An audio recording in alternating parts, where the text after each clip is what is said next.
สบายดีท่านผู้ชมที่เคารพทุกท่านสำหรับวิดีโอนี้ข้าพเจ้าอยากจะสนทนาเกี่ยวกับปัญหาโดยทั่วไปของประเทศลาวพวกเรานี่แหละท่านผู้ชมหลายๆคนก็บักตั้งคำถามว่าเป็นยังวิดีโอนี้หรือว่าช่อง YouTube นี่เว้าแต่เรื่องปัญหาของประเทศลาวเนาะหลายอีหลีเว้าเรื่องปัญหาของประเทศลาวคือบ่เว้าเรื่องการสร้างสรรค์การพัฒนาคือบ่เว้าเรื่องตลกเฮฮาอีหยังประมาณนี้นะหลายๆคนก็น่าจะตั้งคำถามแต่พระเจ้าก็บอกว่าการตั้งคำถามเกี่ยวกับปัญหาต่างๆที่ประเทศลาวของพวกเรากำลังประสบพบเจอในปัจจุบันนี้ก็ข้าพเจ้าเองก็มีจุดประสงค์ว่าเฮาตั้งปัญหาตัวนี้ขึ้นมาแล้วเฮาจะมีวิธีการสอบหาทางออกเกี่ยวกับปัญหานี้แนวใดเฮามาช่วยกัน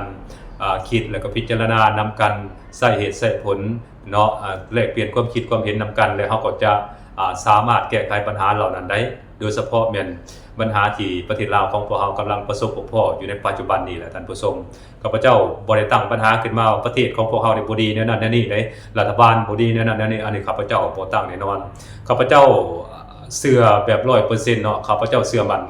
100%เกี่ยวกับระบบการปกครองของพวกเราเนี่ยมันดีอยู่แล้วเนาะระบบสังคมนิยมนี่ระบบสังคมนิยมนี่เป็นระบบที่จุดประสงค์หลักๆของระบบสังคมนิยมเป็นระบบที่ต้องการให้คนในสังคมนี่มีความเสมอภาคกันสังคมมีความยุติธรรมสังคมมีความศิวิไลซ์สังคมบ่มีการเอารัดเอาเปรียบกันอันนั้นคือระบบสังคมนิยมข้าพเจ้าคิดว่ามันดีเลยข้าพเจ้าคิดว่ามันดีเนาะต่างจากระบบทุนนิยมที่ไผมือนาวสาวได้สาวเอาอันสองมานั่นแนวทางนโยบายของพรรคของรัฐนี่ข้าพเจ้า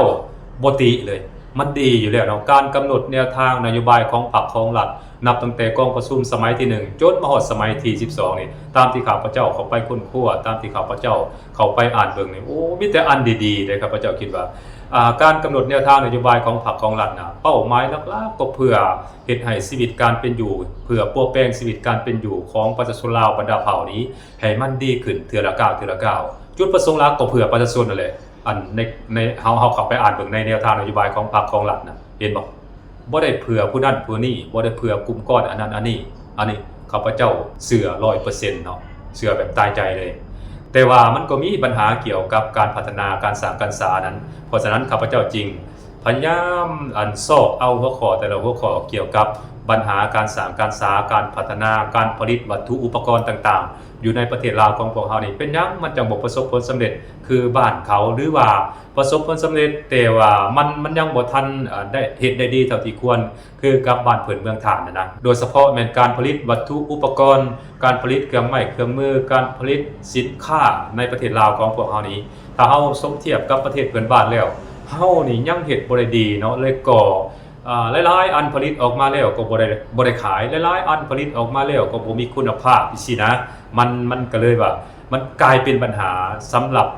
การพึ่งตนเองกลุ่มตนเองของพวกเราในปัจจุบันนี้เพราะฉะนั้นในระยะก่อนจนมาฮอดปัจจุบันนี้แหละท่านผู้ชมสินค้าอุปโภคบริโภคส่วนใหญ่ของประเทศเฮานี่ส่วนหลายแล้วเป็นเฮานำเข้าจากต่างประเทศโดยเฉพาะจากประเทศไทยนี่พวกเฮานำเข้าหลายอีหลีในระยะตั้งแต่ข้าพเจ้าได้น้อยเนาะข้าพเจ้าเห็นข้าเจ้านำเข้ามาแล้วก็จนฮอดประมาณปี2020นี่เนาะหลายเด้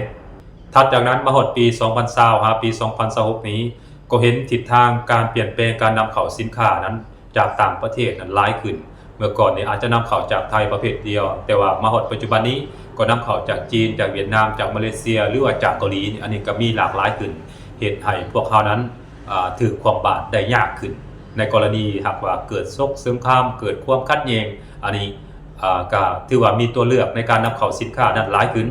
แต่พวกเขาก็ยังมีความเสี่ยงอยู่ดีเกี่ยวกับที่จะถือของบาดในกรณีเกิดสงครามในกรณีที่เกิดข้อขัดแย้งกับประเทศเพื่อนบ้านเพราะว่า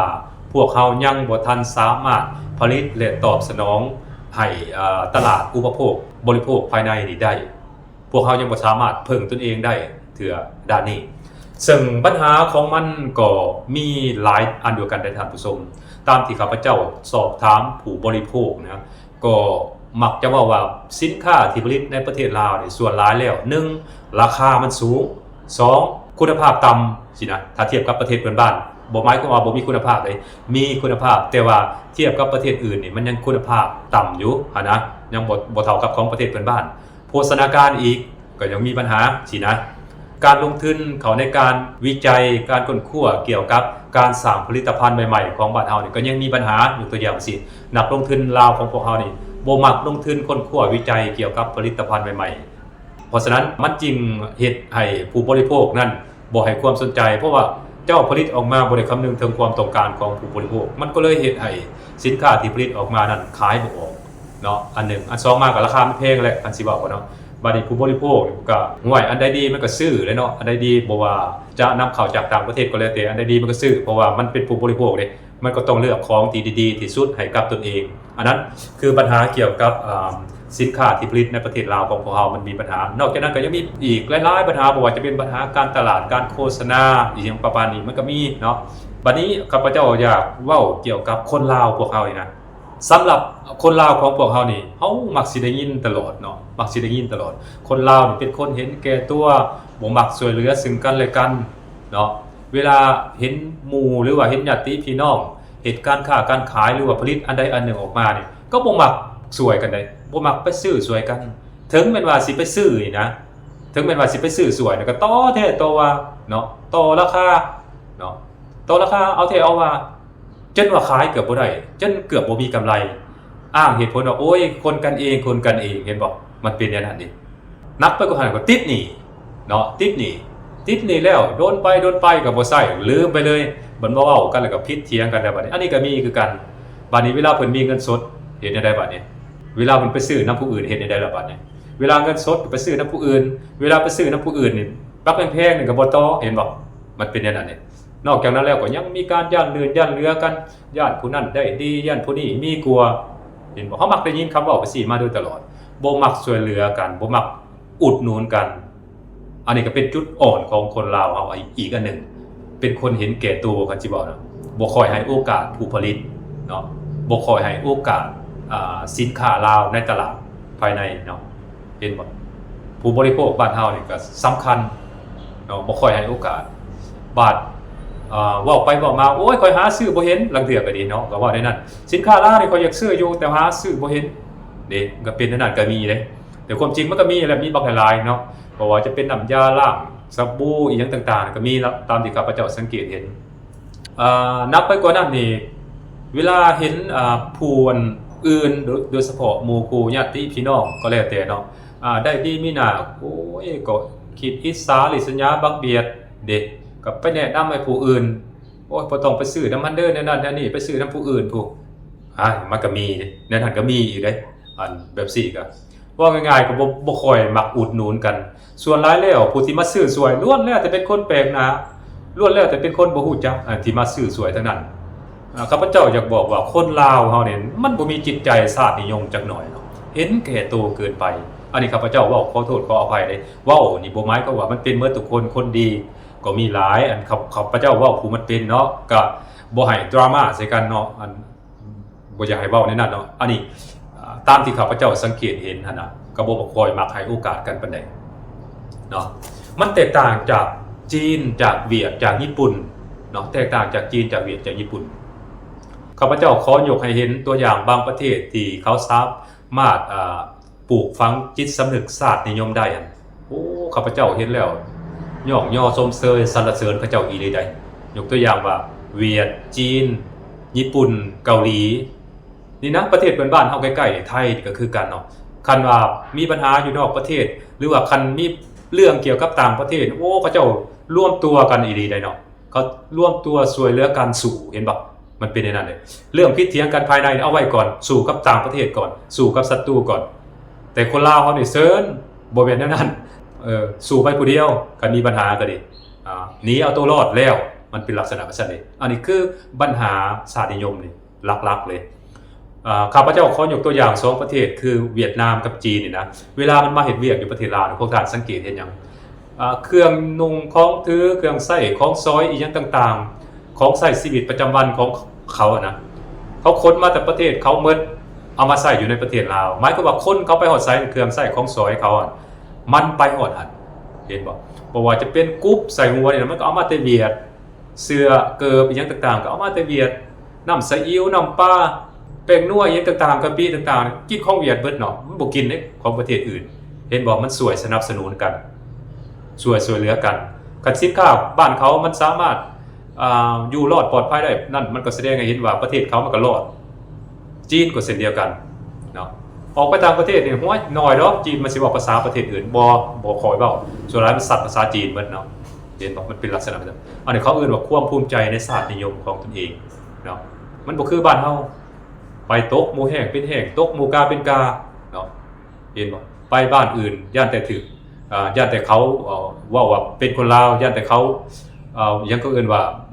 บ่ยอมเนาะไปนำเขาอ้อยต้อย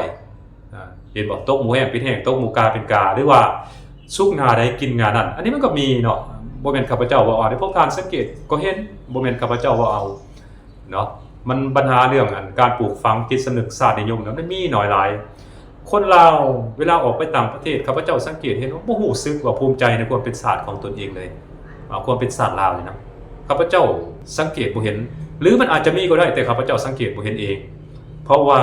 ข้าพเจ้าเห็นหน่อยอีหลีที่แบบว่าพยายามเอาความเป็นลาวเอาเอกลักษณ์ของความเป็นลาวนะไปเผยแผ่อยู่ต่างประเทศให้ชาวโลกให้เวทีนานาชาตินั้นรับรู้เกี่ยวกับอันนี้ลาวเด้อนั่นนั่นนี่นะบ่ค่อยมีส่วนหลายเลยเสื่องซ่อนตัวตนลบหลีกดีบ่ดีไปอ้างว่าเป็นคนชาติใกล้เคียงโอ้ข่อยบ่ได้แม่นคนลาวได้ข่อยเป็นคนชาตินั้นชาตินี้เห็นบ่ตัวเองเขาเอิ้นว่าได้อันนี้คนลืมชาติลืมบ้านเกิดเมืองนอนอันนั้นมันก็มีหลายเลยเพราะฉะนั้นปัญหา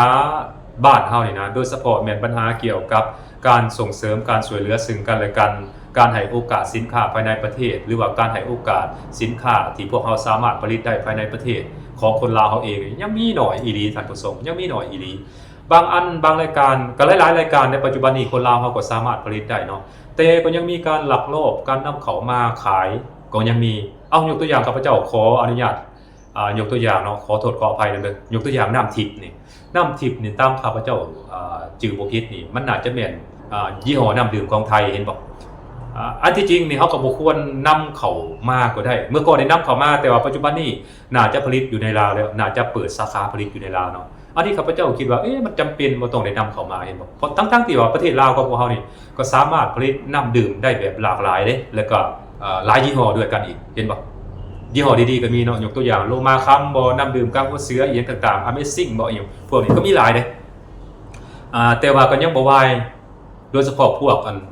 สังคมไฮโซทั้งหลายนี่เวลาออกไปนอกประเทศพากันซื้อมาเป็นแพ็คเป็นโหลดผู้ใดซื้อมาเพิ่นว่ามันถูกกว่าน้ำดื่มอยู่ในประเทศลาวเห็นบ่แล้วเจ้าหน้าที่อยู่ในด่านก็อนุญาตให้นำเข้ามาเด้บ่รักษาเขาเอิ้นว่าบ่ปกป้องผลิตภัณฑ์ภายในของตัวเองจักหน่อยเลยเขาจ้างเงินน้อยนึงนี่ก็ให้แล้วแต่เจ้าอยากนำของเจ้าที่ผลิตอยู่ภายในประเทศเจ้านี่ออกไปนอกประเทศเขานี่ยากเด้คันตัวใดที่เขาผลิตภายในประเทศของเขาเจ้าได้ยกตัวอย่างไทยซะสินะพวกพวกข้าวจีปาเต้บ่พวกอีหยังว่าน้ำเค็มบ่อีหยังต่างๆนี่เนาะจะไปเบิ่งแม่อยู่หน้าด่านมันติดสปายบ่เจอนำเข้าบ่ได้เห็นบ่สินค้าโอดอปลาวมันนำเข้าบ่ได้เขาก็แบนชัดเจนเลยเอาไปก็เขาก็กวดแล้วเขาก็ยึดแต่บ่ฮู้ว่ายึดแล้วก็เอาไปเทถิ่มหรือก็เอาไปกินต่อนี่ก็บ่ฮู้เนาะเห็นบ่แต่บ้านเฮานี่โอ้ยนับตั้งแต่ปลาเดกพี่นะนับตั้งแต่ปลาเดกหัวสีไข่ใบขี้หูดเนาะหลักเอามาแต่ไทยเห็นบ่หัวสีไข่ก็ยังเอาเข้ามาหัวข่าก็ยังเอาเข้ามาเห็นบ่ผักเสริมก็ยังเอาเข้ามาข้าพเจ้าเห็นหลายเนาะโดยเฉพาะกับแม่นด่านน้อยนะคันด่านใหญ่มันก็บ่มีดอกตัวนี้นะสินค้าเกษตรพวกนี้บ่มีแต่ด่านน้อยอันนี้เฮาควรหัดกุมควรเข้มงวดเบิ่งดูเลยก็หันมาส่งเสริมการผลิตภายในให้มันเพิ่มขึ้นแล้วก็เกษตรกรหลายคนโดยเฉพาะพวกปลูกผักทั้งหลายหลายคนก็ออกมาจมว่าโอ๊ยปลูกก็บ่แพ้สินค้านำเข้ามันถูกกว่าปลูกบ่คุ้มค่าซื้อกินดีกว่าเห็นบ่จนถึงขนาดว่าไปซั่นมันเฮ็ดให้นอแนงการผลิตอยู่บ้านเฮานี่มันสูญหายไปแต่ข้าพเจ้ายังน้อยเนี่ยโอ้ยผักบัวหอมบ่ผักหอมโป้งบ่ผักเสริมอีหยังพวกนี้ตามแคมป์ของนี่แถวนาเกบ่แถวทาวเวอร์สร้างแถวหยังปลูกเต็มเลยเนาะบ่ได้มีได้มาแต่ไทยเนาะแต่ว่าปัจจุบันนี่นับตั้งแต่มะเขือหรือหัวสิไข่นะหัวสิไข่ปลูกง่ายๆก็ยังนำเข้ามาแต่ไทยเอาเบิ่งมั้ยท่านผู้ชมลองเบิ่งมั้ยนี่เฮาบ่ได้ส่งเสริมกันผลิตภายในเห็นบ่อันนี้มันคือปัญหาของบ้านเฮามักง่ายเกินไปเห็นแก่โตเกินไปบ่มีจิตใจชาตินิยมอันนี้คือปัญหาบ้านเฮาเห็นหมู่คู่เฮ็ด เห็นหมู่คู่ดำเนินธุรกิจก็บ่มักเข้าไปช่วยเหลือกันบ่มักเข้าไปอุดหนุนกันดีบ่ดีย่านเหลือซอกหาวิธีทำลายอิสาบังเบียดโอ้อันนี้ข้าพเจ้าจนได้ยินคำเว้าติดหูมาโดยตลอดเนาะอันไปทางใดก็มาว่าโอ้คนลาวนี่มันบ่มักช่วยเหลือกันอิสาบังเบียดกันเนี่ยมันมีคำเว้าไปสิมาโดยตลอดแล้วถึงเวลาแล้วบ่ว่าเฮาสิเปลี่ยนแปลงทัศนคติพวกนี้นะเฮาควรหันมาสนับสนุนให้การช่วยเหลือเนาะอุดหนุนสินค้าภายในประเทศของพวกเฮานี่นะถึงเป็นว่ามันแพงลดเลือนกันเล็กน้อยข้าพเจ้าคิดว่าเฮาควรอุดหนุนกันได้เฮ็ดได้เพื่อให้ต่อไปในอนาคตนะให้เฮาสามารถยืนอยู่ได้ด้วยลำแข้งของพวกเฮาเองให้เฮาสามารถกุ้มตนเองเพิ่งตนเองได้ให้มันสมกับวิสัยทัศน์และก็เป้าหมายที่รัฐบาลเฮาได้วางเอาไว้นะว่าเฮาต้องเพิ่งตัวเองเฮาต้องสามารถสร้างเศรษฐกิจเอกราชและกุ้มตัวเองให้มันได้ลดผ่อนการพึ่งพาจากต่างประเทศนี่ให้มันหลายที่สุดเท่าที่จะเป็นไปได้สิ่งที่รัฐบาลวางเป้ามานี่มันบ่แม่นเพิ่นสิหาวได้หาวางได้เพิ่นวางไว้เพื่อว่าป้องกันความเสี่ยงที่มันอาจจะเกิดขึ้นในอนาคตถ้าว่าพวกเขาบ่ยืนด้วยลำแข้งของตนเองถ้าว่าพวกเขาบ่สร้างเศรษฐกิจเอกราชแล้วก็บ่กุ้มตัวเองนะถ้าว่าพวกเขายังมีแต่อาศัยการนำเข้าถ้าว่าพวกเขายังมีแต่ซื้อจากประเทศอื่นโดยเฉพาะจากประเทศไทยนี่เมื่อหนึ่งถ้าเฮามีปัญหากันกับประเทศไทยเมื่อหนึ่งถ้าเฮามีปัญหากับประเทศเพื่อนบ้านเมื่อหนึ่งการเมืองระหว่างประเทศนี่มันรุนแรงขึ้นและก็ประเทศแต่ละประเทศนี่ก็พยายามปกป้องผลประโยชน์ของตัวเองหลายขึ้นนี่เฮาบ่ได้ถูกอนุญาตให้นำเข้ามานี่เฮาสิบ่ตายเนาะเพราะฉะนั้นข้าพเจ้าคิดว่ามันถึงเวลาแล้วที่พวกเฮาจะลุกขึ้นมาผลิตสินค้าแบบกลุ่มตนเองเพิ่งตนเองให้พวกเฮานี่เป็นประเทศที่มีเอกราชทางด้านการผลิตนี่ให้มันหลายขึ้นเมื่อเวลาถือกระเจ้าความบาดเมื่อเวลาเกิดสถานการณ์ระหว่างประเทศที่มันรุนแรงขึ้นพวกเฮาก็สิบ่ตายเนาะเห็นบ่ภาครัฐเพิ่นคิดไกลถึงขนาดนั้นเนาะแต่ว่าประชาชนเฮานี่มันก็ยังยากยังเป็นการดึงขาเต่าขาแลนอยู่เนาะซับดึงขาเต่าขาแลนการปลุกระดมค้นคว้ยการส่งเสริมให้เหตุการณ์ผลิตนี่ซับดึงขาเต่าขาแลนอันนี้ยังยากอยู่แล้วก็ยังมีคนบางกลุ่มจำนวนหนึ่งดอกเนาะก็ยังเห็นแก่ผลประโยชน์ส่วนตัวเนาะยังปะปล่อยให้มีการลักลอบการนำเข้าสินค้าที่ต้องห้ามจากต่างประเทศอยู่โดยเฉพาะสินค้าเกษตรนี่แหละเนาะรัฐบาลก็ประกาศชัดเจนได้ว่าสินค้าประเภทนี้ห้ามนำเข้าแต่ถ้าพวกเขาไปสำรวจกวดกาเบิ่งอยู่ในตลาดนี่ก็ยังมีอยู่ได้เนาะแสดงว่าเจ้าหน้าที่ที่เกี่ยวข้องแล้วปล่อยให้เขาเจ้าเอาเข้ามาก่อนสิปล่อยก็น่าจะได้รับใต้โต๊ะมันจึงปล่อยดิกระชั้นเขาก็บ่ปล่อยแม่นบ่นี่เห็นบ่มันเป็นการร่วมกันกระทำผิดเป็นการสมรู้ร่วมคิดระหว่างนักธุรกิจกับพนักงานรัฐเฮาเห็นบ่กระชั้นมันก็เฮ็ดบ่ได้คันบ่มีการผู้เห็นเป็นใจจากพนักงานรัฐของเฮานี่นะอันนี้ข้าพเจ้าคิดว่าเฮาควรเปลี่ยนแปลงจุดยืนควรเปลี่ยนแปลงทัศนคติของพวกเฮาได้แหละท่านผู้ชม